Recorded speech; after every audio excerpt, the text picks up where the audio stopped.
This month I went viral, and I'm going to talk through how it felt, and if for whatever reason you wanted to do the same, we'll talk through how you can do that. This video is dedicated to my spirit animal, Bert. I've leveled it up. From there, we're going to have a shrine in the next video. So, I write Twitter threads all the time. It's just part of the organic social media strategy to gradually grow the following. So I wrote one of them, not super relevant to our followers, but I thought might be interesting. A few reflections on what it's like to be a junior doctor over the last 2 or 3 years. I was just writing obvious stuff, so I thought, but in hindsight I'd clearly hit a live wire. So here's what happened. 4 million impressions, 27,000 likes, 7,000 retweets. My inbox blows up. Just loads of people suddenly want a piece of my time. So media inquiries, podcast invites, creepy messages, marriage proposals, and obviously the standard, "Sir, how do I get muscles? Please sir, how do I muscles?" How that feels is you're doing your standard thing, writing your tweet, you close your laptop, you come back, and then it's just... and that's it, you can't edit it. You've boiled your goose now. The notifications are maxed out every time you refresh. Your WhatsApp starts going off. That's always a worrying sign when your WhatsApp goes crazy. And I got a call from a friend who said that he was in a cafe and heard 2 people who didn't know me talking about me. And he was like, "What's this about Twitter?" And you're like, "Oh, here we go." So you're on this roller coaster that you're like, when is this going to stop? Like, the Twitter monster is having its way with me right now. And normally our social media following is small enough for us to be able to just about reply to people who comment and message us. Suddenly, hundreds are coming in per hour. It's not reasonable to be able to respond to them, but I've got this expectation that I have to. The whole thing highlighted a lot of my internal stuff, which was quite useful as well. Luckily for us, social media is a strategic thing. It's not something that Johnny or myself draw personal validation from, and Dr. Yusuf Smith is just a character in the game of social media. It's not me, it's lines on a database in one of Twitter's server rooms. And I say that because if you post something online that blows up, you've projected an image online and everyone starts trying to grasp at the image. But it's not you. You're like, "Guys, I've been over here the whole time. So what's changed? It's not about you." Of course, we understand that intellectually, but we still have this compulsion to reply to all the messages and clear the inbox and clear up any misconceptions and all of that stuff. So I did try to keep up with the whack-a-mole, but obviously it's not possible. And I looked back on some of the messages, and there were some people that messaged, didn't get a reply within 2 hours, and then followed up with like, "Oh, so you're not going to reply to me? That's rude."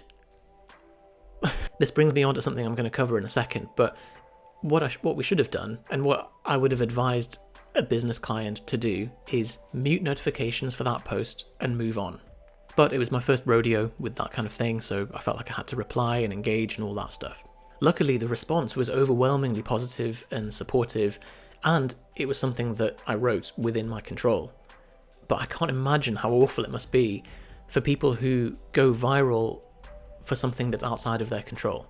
I've got a friend who was on a train and had a trouser accident and had to wear his girlfriend's jeans, and someone snapped a photo of him coming out of the toilet being like, "Oh, look at these hipsters, like, can't believe what the world's coming to." He got rinsed online for that, and he can't go back and explain. So the internet can be pretty unforgiving. With that in mind, if you're growing a social media following or a brand, there will always be a high ratio of positive to negative comments unless you're doing something really wrong. But we're wired to magnify the weight of the negative comments, just evolutionary safety mechanism. I think there is actually an evidence-based ratio of positive comments that you need to offset each negative comment, and it's probably different for online versus offline, because online you're exposed to this degree of leverage that you would never have been adapted to face offline. Next, let's get on to the trolls. Always entertaining. So the thing with trolls is that they are never talking about you. They are arguing with the inside of their own mind and their own projections.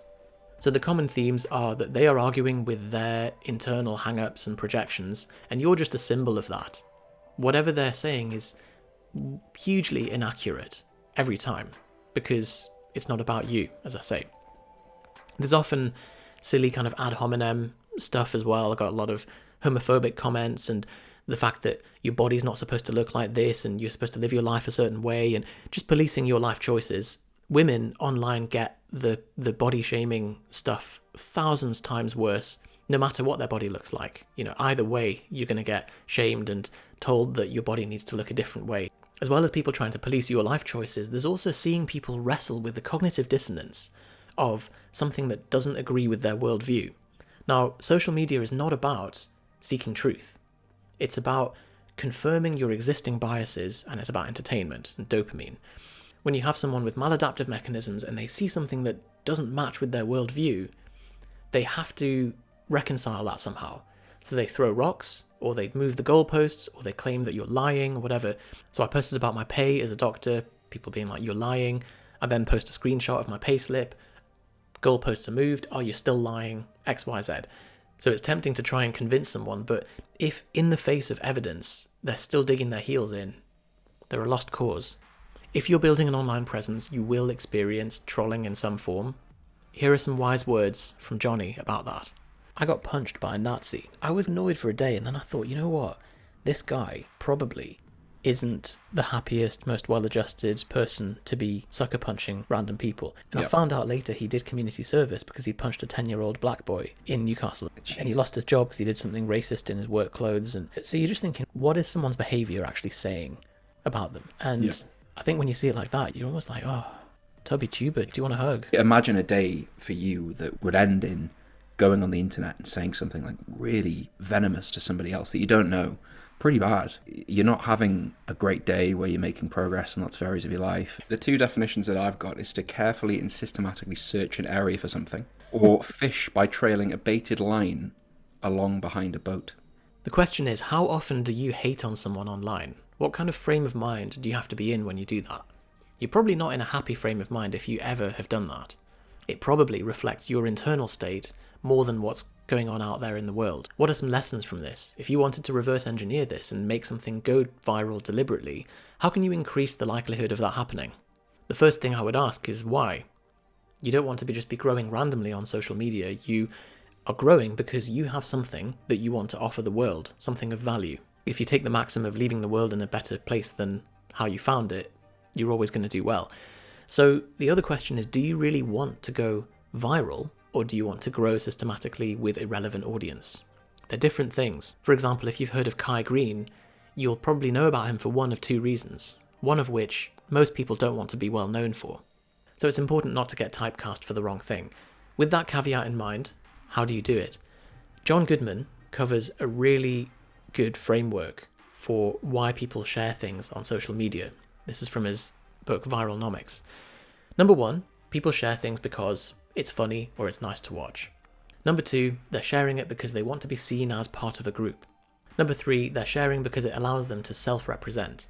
People are sharing it so that they can paint themselves in a particular light, as funny or intelligent or sexy. What we've learned from the trolls is that people don't go on social media to seek truth. They go on it to confirm their existing views. It's a shame that that's how the world has panned out, but here we are. So when I posted that, I felt like I was just stating the obvious. This wasn't some genius master plan to go viral. But people obviously shared it because it spoke for them. It allowed that information to be a mouthpiece for them. So lots of doctors and healthcare staff shared it because it spoke for them. People who were pro-NHS, it confirmed their view. People who wanted to demonstrate their support for the NHS, they did the same thing. People who don't like the Tories, the British Conservative Party, shared it because it allowed them to publicly throw rocks at their enemy. Looking back on this whole thing now that the dust has settled has been really fascinating. So, in terms of practical application, what are the key principles of clickbait? Why has companies like BuzzFeed done so well? There's a few principles. They open loops. Netflix is great at this. That's why people binge series, because at the end of each episode, there's like, oh, but what about this? Find out in the next episode. It's coming in 5 seconds, and then you just roll into the next one. All optimizing for screen time or for engagement. So intrigue. There's shock, there's outrage, there's attention grabbing, there's questions, numbers, and also negatives. So you'll never believe this one thing about whatever, or stop doing these 5 things if you want to get 6-pack abs. People need to click on it, 'cause, oh, well, I need to know what the 5 things are. Maybe I'm doing one of them. So then you might be thinking, well, but clickbait, it's a bit morally wrong. Well, yeah, it is if you don't deliver on it. But delivering on clickbait is the whole basis of Mr. Beast's channel. He is the biggest YouTuber in the world. He's making 3 million a month from clickbait style titles that he actually delivers on. Things like, I gave $10,000 to every person who caught this basketball, or I buried myself alive for 50 hours. Stuff that you're like, oh, well, I've got to see that. And so that explains the growth of his channel. If you do actually deliver on clickbait, I see that as setting up a shop with cheap burgers, £1, and then people come in and you sit them down and you put a napkin in them and you give them a fillet steak. Like, they're not going to be disappointed. They're not going to be like, oh, that's false advertising, because you've over-delivered on your promise. So it is a force that can be used for good. Now, if you are successful with this, if you take enough shots at making content, something might fly. It's probably not the thing that you want necessarily to get the most exposure, but it will. You might get things like media and press attention. The media did get in touch with me, and I filled up my calendar initially. And then after doing one article, I was like, actually, it's never in your interest. The one article that I did, they heavily edited it, they changed the meanings, they got bits woefully inaccurate and wrong, and so I cancelled the rest of the media appearances. You just can't expect the media to be accurate. They're not optimizing for that. They just want volume of stuff. If you want to test this for yourself, by the way, look at a topic that you have expert knowledge on, let's say nutrition or training, and look at the media articles that are about that topic. And you're like, this is so inaccurate. And then suddenly, maybe all the other topics of stuff that I don't have expert knowledge on, politics and public policy and all that stuff, is just as inaccurate. If you do want to leverage media for virality, you're better off just paying for a sponsored post. But just bear in mind, very few people have faith in the press anymore. It doesn't give you the same level of clout that it used to. You're better off doing podcast appearances for audiences that are relevant to your offer. So there's my thoughts, and there's some of the principles of it, but you need to know how all of this fits together. There's no point just having a viral post or having a successful organic social media strategy without a way to convert those leads into consistent paying customers. There are some exceptions, like if you're an absolute wizard at marketing and you have a physical product that you're able to make go viral on its own legs, then great. You know, if you saw the Will It Blend commercials, that was expertly done, because putting golf balls in a blender and making that video go viral, the video is about the product. It's a really close one-to-one relationship. But unless you're selling blenders, you're better off with a systematic strategy that mixes organic and paid advertising into a process that gets you consistent profits over time. That's the number that we're optimizing for, rather than number of likes. Followers don't pay the bills, so ignore the influencers and the flashy stuff. If you do want to see how all this fits together and how we built Propane Fitness without becoming online celebrities, then have a look at this video guide. It covers the full model of how we do it and how you can replicate it in your own business. Or if you want to talk through your specific situation, we're happy to chat on the phone with you now that I've cleared my calendar from all the media appearances. So click on the link in the description below if you want to do that.